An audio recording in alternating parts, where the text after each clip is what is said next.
공군 특수비행팀 블랙이글스가 주둔하는 횡성에서 14년 만에 소음 피해 조사가 시작됐습니다. 주민들은 100데시벨이 넘는 굉음에 고통받고 있다며 대책 마련을 촉구하고 있습니다. 설악산 국립공원 5세 케이블카 사업에 대해 환경부가 부동의 결정을 내리면서 사업이 사실상 백지화됐습니다. 환경단체들은 환영한다는 반응이지만 해당 지자체와 일부 정당에서는 아쉽다는 입장을 내놨습니다. 강원도를 거점으로 하는 저비용 항공사 플라이 강원이 1호기를 인수했습니다. 다음 달부터 국내선, 연말에는 국제선 운항을 시작한다는 계획입니다. 지자체와 공공기관들의 관사 운영 실태를 점검하는 기획보도를 마련했습니다. 오늘은 도내 시군들이 저마다 다른 기준으로 관사를 운영하면서 예산을 낭비하고 있는 현실을 보도합니다.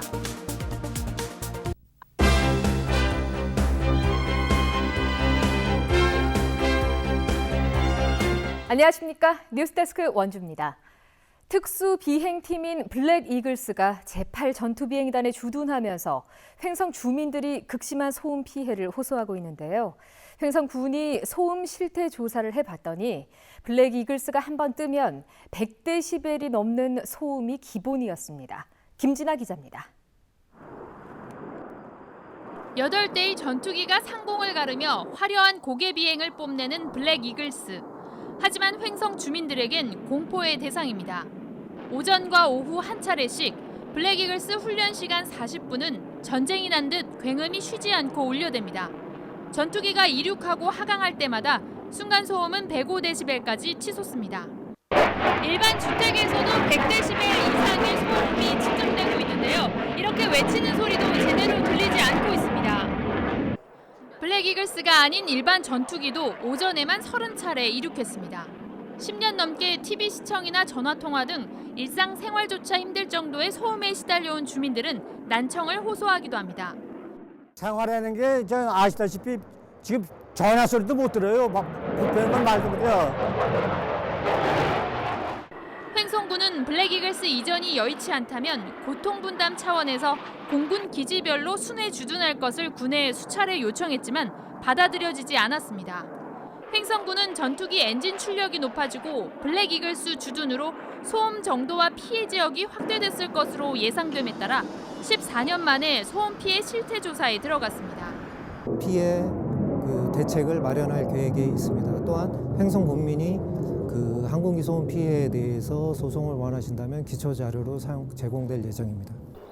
또 인근 주민들이 청력 저하와 고혈압, 불안과 공황장애 등 실제 건강에 영향이 있는지 건강조사를 실시해 객관적인 피해 자료를 확보한다는 계획입니다. MBC 뉴스 김진아입니다. 지방자치단체들이 관사를 운영하면서 각기 다른 기준을 적용해서 예산을 낭비하고 있다는 지적이 나오고 있는데요. 관사 운영의 문제점을 점검했습니다. 황구선 기자입니다. 도내 각 시군의 부단체장, 즉 부시장과 부군수들은 주로 관사에 거주합니다. 지역에 살고 있는 시장, 군수와는 달리 발령을 받고 지역을 옮겨 다니는 경우가 대부분이다 보니 관사가 제공되고 있습니다. 그런데 규모가 천차만별입니다. 원주 부시장은 무실동에 있는 132제곱미터 규모의 아파트를 관사로 사용하고 있습니다.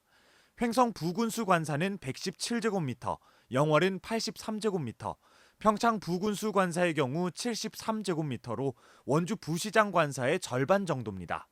예산으로 지원하는 관리비도 2배가량 차이가 납니다. 일부 시군의 경우 관사의 면적을 조례로 정하고 있지만 면적 제한이 없는 지자체도 있어 큰 차이를 보이고 있습니다. 해당 시군에 살고 있는 군수가 관사를 별도로 사용하는 경우도 있습니다. 평창군은 군수의 자택이 군청과 멀다는 이유로 민선 7기 출범 이전까지 관사를 사용해왔습니다. 대관령에 만약 되신 분이 이제 군수님 되셨다 그러면 사실 대관령에서 평창 출퇴근하는 게 1시간 걸리잖아요. 네, 그렇게 되면 아무래도 여기에 평창도에다가 관사를 마련할 수밖에 없죠. 관선 시대에 만들어졌던 조례거든요. 이제는 지방자치가 벌써 20년이 되지 않았습니까? 민선 시대에 걸맞는 방향으로 조례를 비롯한 제도의 개선 이런 것들이 분명히 필요합니다. 지자체는 관사의 매매와 임대 비용뿐만 아니라 필요한 가구, 가전제품 구입비에 아파트 관리비까지 예산으로 지원하고 있습니다. MBC 뉴스 황구선입니다. 양양공항을 거점으로 하는 저비용 항공사 플라이강원이 1호기를 인수했습니다. 다음 달 국내선을 시작으로 연말 국제선 취항까지 속속 이어질 전망입니다. 박은지 기자입니다. 플라이강원 1호기가 양양국제공항 활주로를 시원하게 내달려 착륙합니다. 2012년 생산된 보잉 737-800 기종으로 외부는 바다와 하늘, 일출의 빛깔을 담은 플라이강원 희망의 날개 로고가 깔끔하게 단장됐고 180석 규모의 실내는 승객들이 편하게 이용할 수 있도록 꾸며지고 와이파이도 갖춰졌습니다. 플라이강원은 신규 면허를 받은 저비용 항공사 가운데 가장 먼저 1호기가 도입됐고 운항 증명도 마지막 단계를 밟고 있어 다음 달 국내선, 연말 국제선 취항까지 순조롭게 이어간다는 계획입니다. 후발주자로서 얼마나 빨리 자리 잡느냐가 문제인데 총체적인 여행 상품을 제시하는 이른바 TCC 전략을 세우고 있습니다. 1호기 계약 이후에 현재 저희 플라이강원은 5호기까지 도입 계약을 체결 완료했습니다. 2021년까지 비행기 10대를 도입해서 국내외 31개 노선을 취항하게 될 예정입니다.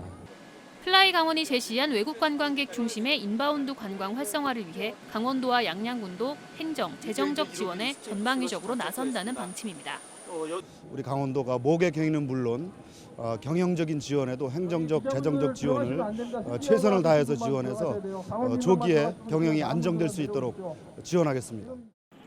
항공시장의 치열한 모객 경쟁과 유가 변동 등 국내외 산업 여건이 밝지만은 않지만 한때 유령공항이라는 오명을 썼던 양양공항은 새 출발의 기로에 섰습니다.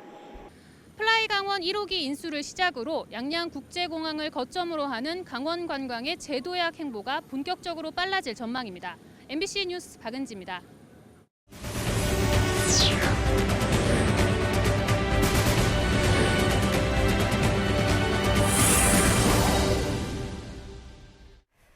추석 연휴 기간 동안 44초에 한 번꼴로 도내 119 신고가 접수된 것으로 나타났습니다.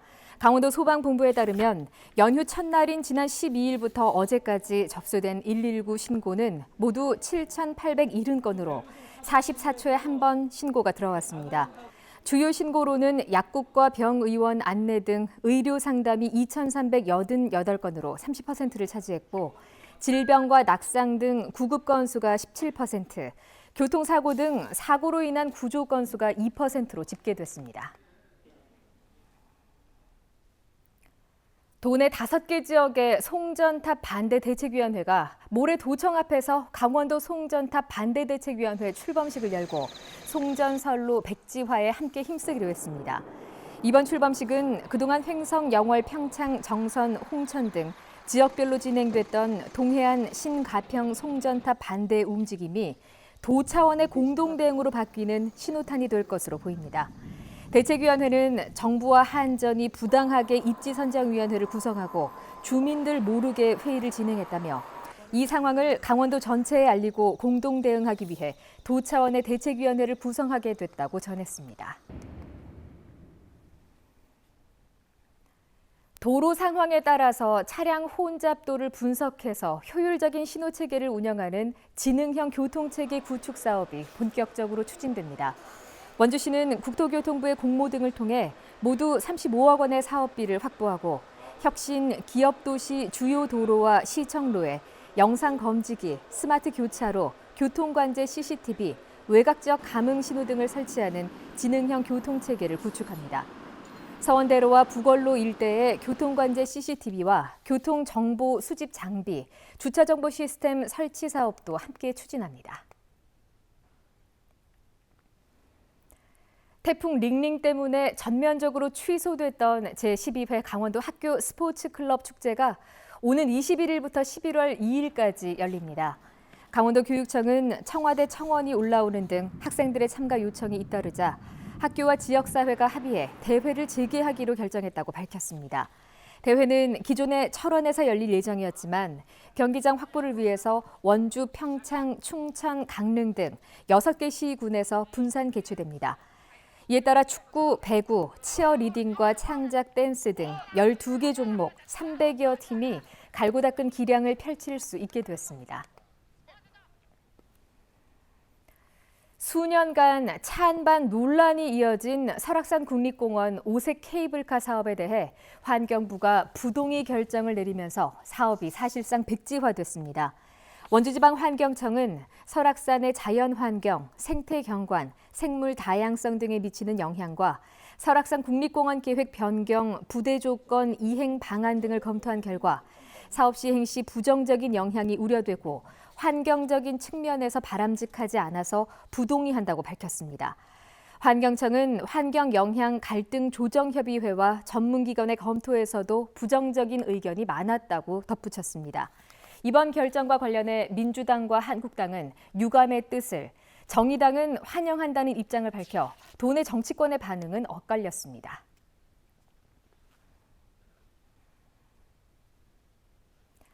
영월군이 와인으로 이름난 김삿간면에 와인 체험장을 조성합니다. 올해까지 김삿간면 예밀촌 마을에 1억 원을 들여 노후된 공동 작업소를 개조해 와인 시음과 조격 체험이 가능한 체험장을 조성합니다. 올해 대한민국 주류 대상에서 대상에 선정되는 등 인기를 끌고 있는 영월 예밀 와인의 판매 확대와 관광객 유치를 꾀할 전략입니다. 올 들어 도내에서 발생한 교통법규 위반 공익신고가 9,976건으로 작년보다 2,280건이 증가했습니다. 강원지방경찰청에 따르면 올 들어 현재까지 원주 3,126건, 영월 231건, 평창 295건, 횡성 256건의 공익신고가 접수됐고 신고 유형별로 보면 신호 위반이 27%로 가장 많았고 진로 변경 시 깜빡이 미점 등 중앙선 침범이 각각 14% 수준으로 두위를 이었습니다. 경찰은 블랙박스와 스마트폰이 대중화된 데다 국민 신문고 어플과 스마트 국민 제보 어플까지 보급되면서 공익신고가 증가하고 있다고 분석했습니다. 어제 폐막한 효성문화제와 평창 백일홍 축제에 각각 35만 명과 15만 명이 찾아와 작년보다 방문객이 줄어든 것으로 나타났습니다. 축제 초기 태풍과 궂은 날씨 탓에 작년 대비 방문객이 20%가량 줄긴 했지만 추석 연휴까지 가족 단위 관광객을 비롯해 많은 방문객들이 축제장을 찾아 가을의 정취를 즐겼습니다. 축제 방문객의 설문조사를 통해 확인된 부족한 주차 공간과 편의시설 등의 문제점은 앞으로 적극적으로 개선해 나간다는 계획입니다. 원주시가 최근 미세먼지로 인한 시민들의 불안이 고조됨에 따라 미세먼지를 줄이기 위한 시민 아이디어 공모전을 개최합니다. 공모 기간은 오늘부터 30일까지이며 원주 시민이면 누구나 관련 홈페이지나 우편, 이메일, 팩스 등의 방법으로 접수하면 됩니다. 심사위원회 심의를 거쳐서 선정된 제안에 대해서는 소정의 상금이 지급됩니다. 민병희 교육감이 전교조 강원지부가 반발하고 있는 고교 평준화 지역 선지원 후추첨제를 계획대로 추진하겠다는 의지를 밝혔습니다. 민 교육감은 선지원 후추첨제는 성적순으로 선발하는 수직 서열화가 아닌 수평적 다양화를 지향하는 것이어서 전교조의 주장처럼 평준화의 틀을 깨는 것이 아니라고 말했습니다. 또 사회 중점 학교를 지정해 사회 과목에 관심이 많은 학생이 지원할 수 있도록 하는 등 학교마다 다른 교육 과정을 도입하고 이런 과정에서 문제점이 나타나면 개선하겠다고 덧붙였습니다. 횡성군 보건소가 12살 미만의 어린이와 임신부, 50세 이상의 주민을 대상으로 독감 무료 예방접종을 실시합니다. 뉴스데스크 원주를 마칩니다. 고맙습니다.